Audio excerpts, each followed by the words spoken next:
Hunted, which was on Thursday night. Yeah, You couldn't really place this in any one category. It was sort of, what they were mentioning is that now at Channel 4 they have like different divisions working together, whereas other channels don't have that, to create programs that don't necessarily slot into any one box, and this is one of them, this Hunted.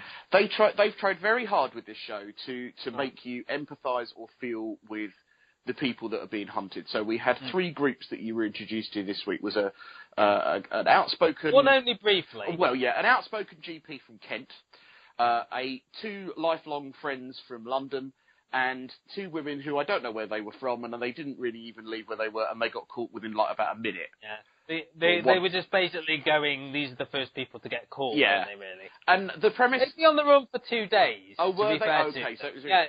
they only got them when they got some money out of an ATM, wasn't it? And then the basic premise is that you get given an hour, and to be told that the team that are this international group of people who are experts in their field. Yeah, best police detectives in tracking, people from the CIA. Yeah, former CIA, cyber divisions and things like that.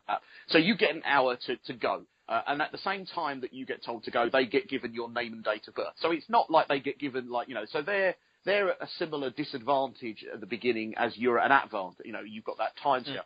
And I quite liked that premise, that idea that it was go.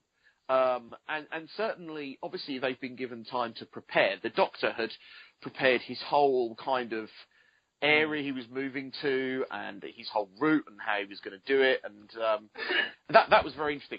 I didn't like the two ladies. Girls. Yeah. I didn't... Especially the one who kept ringing home to find out her son. I liked actually how they did that revelation about the son. That felt almost very dramatic rather than like the factual bit. And but it gave it gave you that kind of insight to the police. It almost tried to paint the police as the bad guys a little bit, like, they're using her family. But actually, if these people were being hunted for a crime based on you'd want the police to do anything. I think that's it, isn't it? I think this is the fact that we're treating these like people who we're meant to sympathise with as like they are actually the criminals in this situation. Yes. They are the fugitives, even though they've just signed up to be part of a TV show. Yeah. They're supposed to be the bad guys, but you immediately empathise with them because of them being sort of real people. I think that the cast that they've picked, or the experts that they've picked, are a little bit interchangeable and tough to introduce in one go because there was so many of them. Well, I think the thing is with this is that they are, as you said, they only showed 3 people, but I think all the people are going on the run at the same time. They are tracking all 12 people, yes. But we were only introduced We're only getting a few each week, I think. But it is an interesting premise. Again, there's just that question over, is there any sort of contrivance to it? Because a lot of the time it's like, we've just found them. She's just decided to make a phone call home. But I think they did try to set up this psychological thing, and the dynamic between the two friends was that the blonde, I can't remember their names, obviously. The blonde one was like... Was it Lauren and Emily? Could be, yes, that sounds familiar.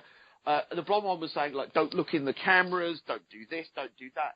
Yet she was the one that the first time they managed to settle down, rang her partner or her child's father.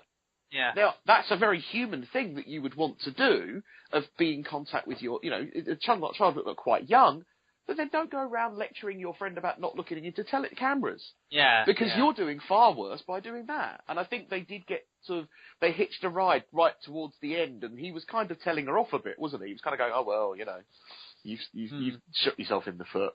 And they did do the kind of false... There's the false excitement, the cars are on a collision. They're coming towards... Oh, no, they've turned off and gone elsewhere. They're trying to set up the excitement of it, whereas I quite like the psychological part of it a bit more.